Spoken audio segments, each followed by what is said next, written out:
Você já leu um livro chamado Ponto de Inflexão, Gabriel? Porra, é assim, eu não sou de ler livro, eu vou colocar isso na minha cabeça, né? Tipo, essa rotina. Mas um dos únicos livros que eu li foi Ponto de Inflexão e mudou minha vida. Olha aí, Ponto de Inflexão mudou a vida do Gabriel. Você que não sabe, Flávio Augusto é um cara que ele é um bilionário brasileiro que saiu do zero. Ou seja, o cara era um favelado, não tinha nada, foi lá, virou bilionário. Imagina aí. Pô, legal, né?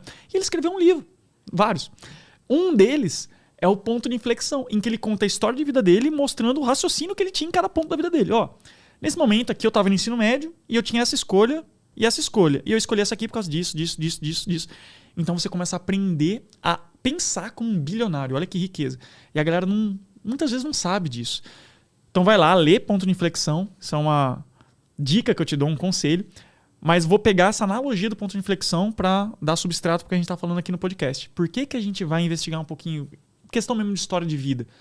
Para você entender o raciocínio por trás de certas decisões.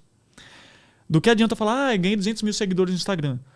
Mas por que eu comecei no digital? Por que eu larguei a advocacia para estar no digital? Por que eu comecei a estudar oratória? Por que eu fiz faculdade? Tudo isso, você tem que entender os princípios por trás de cada escolha, até as escolhas que hoje eu faria diferente. Porque daí eu vou falar isso também. Olha, nessa época eu fiz isso, já não teria feito. Então essa é a riqueza desse conteúdo, é você aprender com os nossos acertos e também com os nossos erros. Então vamos lá. Você me perguntou de Campinas. É. Então, gente, ó, vamos lá, voltar bem do início. Eu nasci em Campinas, eu lembro até hoje. Campinas, São Paulo, galera. Campinas, São Paulo, interior de São Paulo. A 1 hora de distância da capital. Inclusive, vou em breve lá de novo. Vivo lá, tenho família.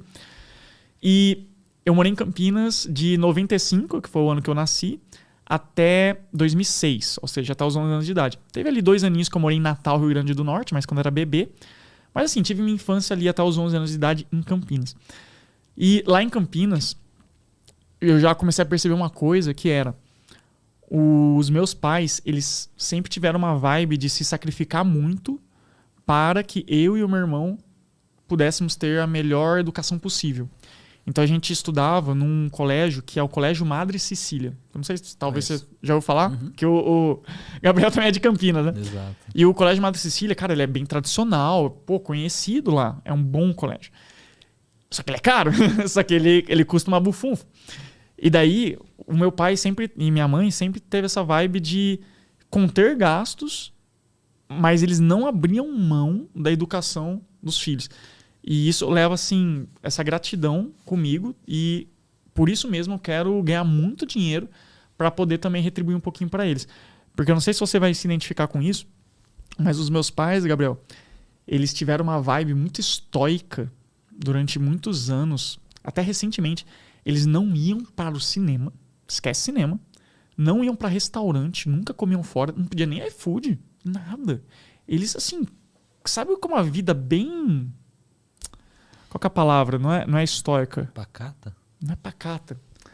Tradicional? É aquela... Não, fugi a palavra, daqui a pouco vem. Austera. Era essa a palavra. É legal ter... vocabulário aqui. É legal ter exatidão nas palavras. Eu aprendi isso no debate competitivo. Porque no debate competitivo a gente tem... Depois eu falo desse esporte. A gente tem 7 minutos e 15 segundos para dar um discurso muito convincente. Então a gente tem que trazer as palavras certas para ser mais persuasivo. Então tava procurando, porque a palavra austera sintetiza bem a vibe que os meus pais viviam. Então eles tinham essa vibe austera e estoica, que era mais ou menos assim. Não gastava com nada de entretenimento. Não saía, não curtia mesmo a vida.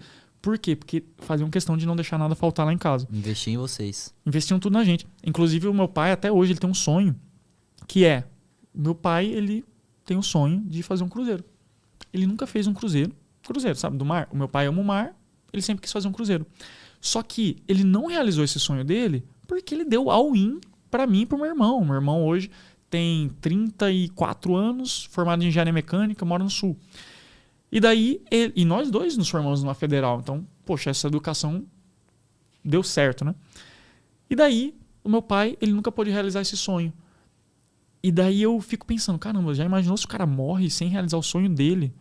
E eu me sinto, assim, tenso com essa possibilidade. É por isso que um dos meus objetivos mais prementes, mais urgentes, é ter essa grana para poder pagar o melhor cruzeiro que tem pros meus pais, sabe? Não é um cruzeiro qualquer, não. Eu vou passar 2 dias ali na costa do Rio de Janeiro, não. Quero fazer um cruzeiro pica ali, mandar eles para um lugar muito legal, porque eles merecem. E daí, sempre teve essa vibe. Os meus pais sempre tiveram isso de se sacrificar muito. Isso começou lá em Campinas. E daí, lá em Campinas, eu estudava no Madre Cecília, até que o meu pai ficou desempregado. E daí meu pai ficou desempregado durante uns 3 anos. Nossa. Sabe o que é isso? Talvez você não saiba o que é isso. O meu pai ele é formado em administração e minha mãe também é formada em administração. E eles souberam administrar muito bem, porque senão tinha colapsado tudo. Eles conseguiram manter durante 3 anos eu e meu irmão em boas escolas, mesmo desempregado. E daí meu pai tava procurando emprego da área de gerência administrativa financeira. Não sei se você já passou por isso. Talvez você tenha passado por isso de procurar emprego e não achar. Talvez você tenha passado por isso de os seus pais procurarem emprego e não achar. Desemprego, não achava emprego e tal. Chegou determinado dia, 2006, e meus pais falaram assim, a gente tem que fazer alguma coisa, tem que mudar alguma coisa, porque senão a gente vai começar a passar fome. Tá acabando o dinheiro. E eles decidiram fazer uma puta de uma decisão assim, drástica, que foi, vamos nos mudar para Natal, Rio Grande do Norte. Porque eles tinham morado 2 anos lá, quando eu era bebê, eles tinham até aberto uma pizzaria lá, chamada Tarantela, que era uma pizzaria que estava dando muito sucesso, mas daí eles acabaram voltando para Campinas, porque queriam estar mais próximos da família.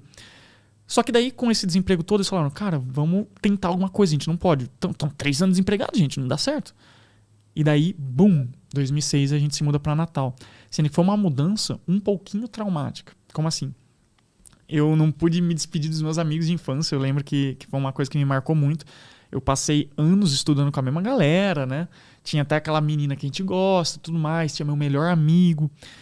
E vazamos para um lugar que era 3.000 quilômetros de distância, sem eu poder me despedir dos meus amigos. Apesar de que quem sofreu mais com a mudança foi meu irmão. Meu irmão que ficou bem pegado, assim, até porque ele já era mais adolescente. Eu tinha 11 anos de idade, ele tinha uns 18. Então, pra ele foi ainda mais duro largar tudo. E ainda mais porque ele gostava muito da Ponte Preta, sabe? Que lá em Campinas tem a Ponte Preta e tem o Guarani. E ele gostava muito da Ponte Preta. E daí vazou e não tinha Ponte Preta lá em Natal, né? Tem o ABC e o América. Lá que são os times de Natal. Teve essa mudança. E eu lembro que teve uma antes de se mudar, em 2006, eu sempre gostei de videogame, eu sei que você gosta também, né? Não sei se você já jogou esse jogo, Harry Potter e a Câmara Secreta de computador. Computador não, só de Play 1. Cara, Harry Potter, a Câmara Secreta de computador, continua sendo até hoje um dos jogos de Harry Potter mais elogiados que tem, pela riqueza de detalhes, por tudo. De todos os jogos que lançaram em múltiplas plataformas, a Câmara Secreta de computador continua sendo um dos mais famosos e aclamados. Eu lembro que meu pai estava desempregado e daí eu estava no supermercado, não sei se era o Carrefour, se era o Big, sei lá qual supermercado que era. Aí tinha lá esse jogo. Aí eu queria muito esse jogo. E daí o meu irmão falou uma coisa que me marcou na época. Meu pai acabou comprando esse jogo, porque justamente ele estava desempregado, a situação estava difícil, mas ele fazia o máximo para tentar ali conciliar também a infância dos filhos. E daí o meu irmão falou uma coisa, parabéns, vai ter um jogo para jogar debaixo da ponte. Isso ficou na minha cabeça. Então, eu tenho um background, eu tenho um passado que escassez financeira foi uma coisa que sempre me acompanhou. Realmente, eu nunca passei fome, graças aos meus pais, nunca faltou comida na mesa, mas, cara, a gente lidou com desemprego, lidou com não poder fazer as viagens de campo da escola. Isso era uma coisa foda. Lá no Madre Cecília, compartilhando essa história com você, acho que eu nunca contei isso no podcast, porque é o primeiro podcast que me perguntam de Campinas, né? Legal. Lá no Madre Cecília, eles tinham, não sei se tem ainda, né? Mas tinha uma viagem famosa que eles levavam para um sítio chamado Carroção, se eu não me engano. Um sítio chamado Carroção. E lá nesse sítio é tipo um paraíso para crianças. Tem um lago foda, tem kart, tem... assim, sabe, uma colônia de férias maravilhosa para as crianças. E daí tinha uma viagem de campo lá, que você passava acho que uns dias lá, 1 dia, 2 dias, sei lá, nesse sítio. E custava R$400. Se eu não me engano, era tipo isso. 2006, gente. Então, R$400 em 2006. E daí, era a viagem do 4º ano. E todo mundo falava dessa viagem desde o 1º ano. Você entra no 1º ano, Na quarta série, era a quarta série, porque naquela época era série, não era ano. Você entra na primeira série, gente, na quarta série vai ter o carroção, viu? Na segunda série, gente, tá chegando, viu? Vocês estão quase. Os caras causando antecipação. Gatilho mental da antecipação. Chegava na terceira série, vocês têm noção, gente, que ano que vem vocês vão pra essa viagem, porque era a viagem. Era a viagem. Chegou na quarta série pra fazer essa viagem e eu fui o único da minha turma que não foi. E daí, cara, eu lembro como se fosse ontem, eu acordando, isso já tinha uns 10, 11 anos de idade, eu acordando num dia normal de escola, sem ir pra escola, e só imaginando assim, caramba, neste momento, todos os meus amigos, toda a minha turma, todo mundo tá lá, nesse lugar, se divertindo assim, incrivelmente, e eu tô aqui sentado em casa. Então esse negócio de não ter grana me acompanhou por muito tempo. E é por isso que eu sou muito grato a cada conquista, a cada coisa que a gente vai tendo. Hoje estão acontecendo algumas coisas na minha vida, na vida da Micarla, que assim, era simplesmente impensável há pouco tempo atrás. Pro pessoal citar. Você que não sabe quem é a Micarla, gente, você não sabe quem é a Micarla Linza, famosa. Como assim, mano? Micarla Linza, minha noiva, minha sócia, a gente mora junto, estamos juntos desde 2019. A gente vive, trabalha junto, faz tudo junto. E daí, cara, a Micarla acabou de voltar de Dubai, ela acabou de fazer uma cirurgia muito importante para ela, que eu ainda não posso falar, porque é ela que vai contar isso, não sou eu, mas foi uma cirurgia que era um sonho dela. Ela conseguiu também colocar dentes novos, que era um sonho dela também. Eu, por exemplo, pude ter um iPhone, que era uma coisa que eu sempre quis e eu não tinha. Eu tinha celular de segunda mão, que não era iPhone, gente. Daí, de repente, eu posso ter o iPhone 13 Pro Max, que nem é o mais novo que tem, já tem o 14, daqui a pouco a gente troca. E, de repente, a gente pode fazer certas coisas na nossa vida que, assim, antes não era possível. E é por isso que eu sou muito grato. E já grava isso. A quem é grato pelo que tem, mais será dado. Recentemente eu postei até no meu Instagram. Postei assim, um vídeo comemorando os 20 mil seguidores. Não sei se você já viu esse.